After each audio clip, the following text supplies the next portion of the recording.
Good afternoon, everyone. I'd like to first start off by introducing my audience. That's my dad, Lee, and his girlfriend, Robin. I'd like to talk to you all today about gun control. First off, you can either support the government controlling of firearms, or you are against the government controlling of firearms. My personal view on guns and firearms is that it's your right as an American citizen to own a firearm, and it's written in the Constitution that any law-abiding citizen can own one. In the Bill of Rights, the Second Amendment to the Constitution states, "The right of the people to keep and bear arms shall not be infringed." Our founding fathers wrote this amendment so that we can always have the right to have firearms as law-abiding citizens of America. Next, I'd like to tell you a story about how owning a gun saves someone's life. A guy owning a pistol with a concealed carry permit was taking his friend to the grocery store to just get some groceries.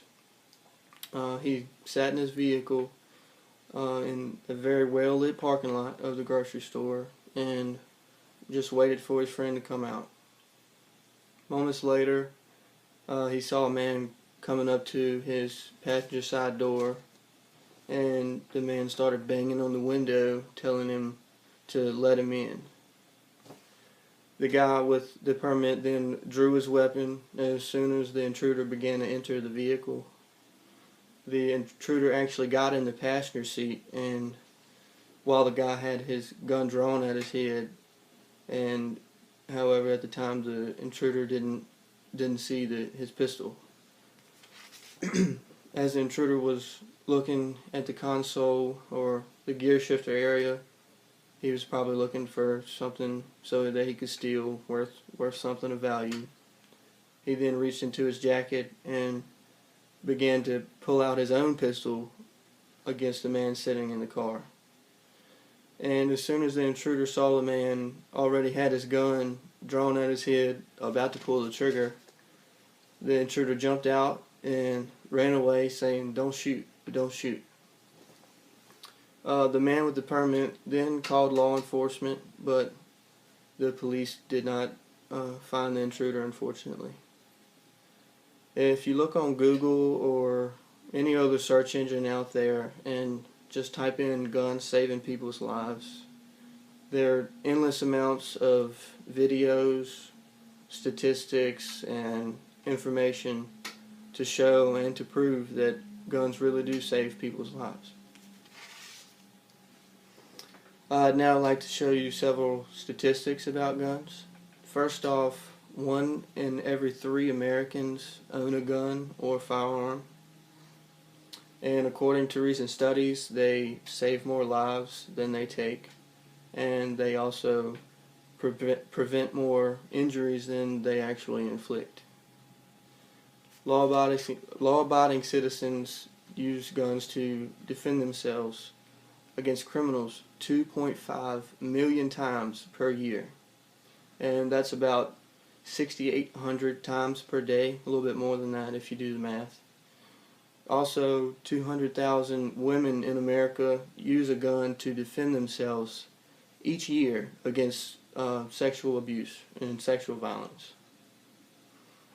When states began to pass concealed carry laws, it instantly reduced crime in each respective state.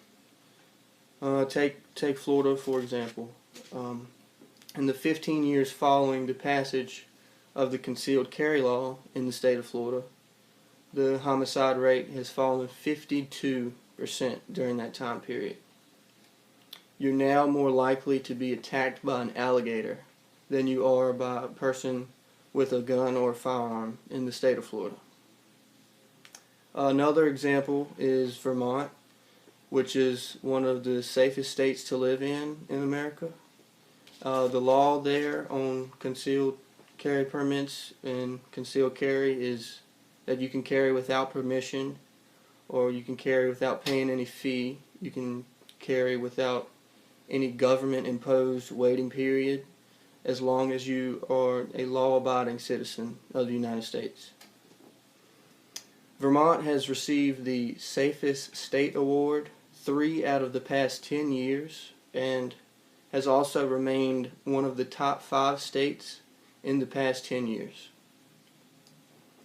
Next, I'd like to show you how studies have shown that criminals are convinced that they wouldn't mess with someone with a gun that they know that had a gun.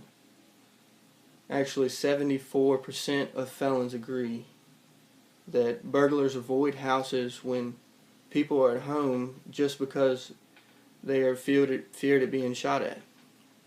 And over half of convicted felons agree that criminals are more worried about meeting an American citizen with a gun than they are about running into law enforcement or police. So now you're probably asking, what's the solution to all of this? What's the solution about gun control? I say that the solution to gun control is to really stop controlling guns for law-abiding citizens of America. Say if every law-abiding citizen could own a firearm, they could protect themselves and their families from criminals. And say if you completely disarm the law-abiding public, then you're pretty much going to let criminals do what they want and have their way with the law-abiding public, however that may be. So I just say, stand behind your Second Amendment and protect yourselves against violent criminals that could hurt you.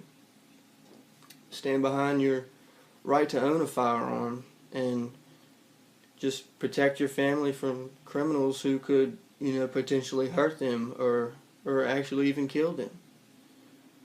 So I say just contact your congressman today to act against gun control and a bunch of regulations on guns that make it very, very difficult for a law-abiding citizen of America to own or purchase a gun. And to me, it actually makes it a lot more easier for criminals to get them on the street or on the black market. My congressman is Robert Hurt, and his number is 434-791-2596. This concludes my persuasive presentation on gun control. Thank you, and I hopefully I've persuaded you into being against the control of guns and the regulation of guns. So thank you, and have a great day.